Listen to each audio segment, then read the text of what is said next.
My channel షన్నాస్ dairy.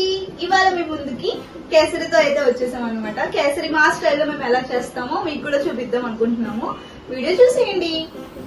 First అయితే stove అయితే వెలిగించుకొని ప్యాన్ అయితే పెట్టుకుందామండి. ప్యాన్ పెట్టుకున్న తర్వాత అందులో కొద్దిగా నెయ్యి అయితే వేసాను నేను. సో అందులో కొద్దిగా నెయ్యి అలాగే కొద్దిగా ఆయిల్ కూడా వేసానండి. అంటే నెయ్యి ఒకటే అయితే మా ఇంట్లో ఇష్టంగా తినరు, కొద్దిగా ఆయిల్ కూడా రెండు కలిపి వేస్తే మంచిగా అనిపిస్తుంది, తింటారు. అందులోనే కొద్దిగా కాజు అయితే వేసుకొని మంచిగా ఫ్రై చేస్తున్నాను. అవి మంచిగా ఫ్రై అయిన తర్వాత అందులోనే మనం కేసరి 1 కప్ అయితే తీసుకున్నాను. నేను ఈ కప్తో అయితే మెజర్ చేసుకుంటున్నాను. ఈ కప్తో తీసుకున్నాను, అదే కప్తో వేసేసుకున్నాను అన్నమాట.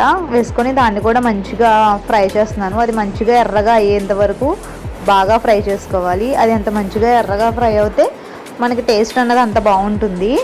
అండ్ అలా ఫ్రై అవ్వడం వల్ల మనకి ఉండలు కట్టకుండా ఉంటుందన్నమాట వాటర్ వేసేటప్పుడు.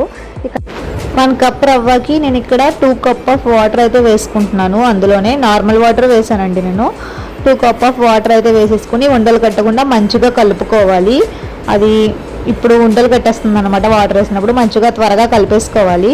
ఇలా కలిపేసుకున్న తర్వాత మంచిగా దీన్ని అందులోనే ఇప్పుడు మనం షుగర్ ఏ కప్తో అయితే మనం మెజర్ చేసి రవ్వ అయితే తీసుకున్నామో అదే కప్పుతో షుగర్ అయితే కూడా తీసుకున్నాను నేను. అంతే, రవ్వ ఎంతైతే తీసుకున్నామో షుగర్ కూడా అంతే తీసుకోవాలి. వేసుకొని అది కూడా వేసేసుకొని మంచిగా కలిపేసుకుంటున్నాను. ఇప్పుడు షుగర్ వేసిన తర్వాత మనకి మంచిగా పాకం వస్తుంది కదా షుగర్ నుంచి, కొంచెం తడి తడిగా అవుతుంది అన్నమాట. అది మంచిగా అయిన తర్వాత కొద్దిగా ఫుడ్ కలర్ అయితే నేను ఇక్కడ యాడ్ చేశాను. అంతే, మన రవ్వ కేసరి రెడీ అయిపోయింది. మీరు కనుక నా ఛానల్ని ఫస్ట్ టైం చూస్తున్నట్టయితే మాత్రం తప్పకుండా ఛానల్ని సబ్స్క్రైబ్ అయితే చేసుకోండి. వీడియో నచ్చినట్టయితే మీరు కూడా మీ ఇంట్లో ట్రై చేసి నా కామెంట్ సెక్షన్లో కామెంట్ చేసేయండి.